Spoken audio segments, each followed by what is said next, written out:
Tonality. আপনি কথা বলতে বলতে একেবারে এক্সাইটেড হয়ে গেলেন, আবার নামিয়ে নিলেন। যে কোনো একটা গল্পে শুধুমাত্র টোনালিটি দিয়ে কিন্তু পুরো আইডিয়াটা উপস্থাপন করা যায়। এবং এটার জন্য I have a very special guest with me today, Bashar ভাই। Thank you so much for helping me out.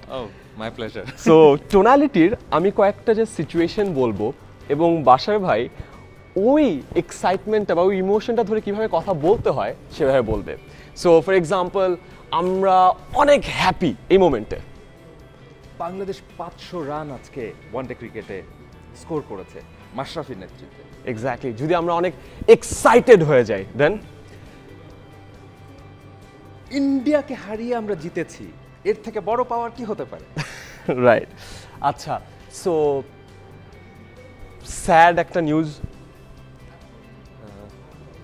আমাদের বদ্দা সবাইকে আদর করে বদ্দা বলতেন, আর যখন গিটারে ঝড় তুলতেন আমরা একসাথে সবাই মাথা নাড়াতাম, হেড ব্যাং করতাম।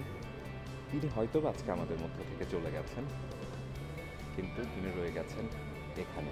আয়ুব বাচ্চুর কথা বলছি। এক্স্যাক্টলি।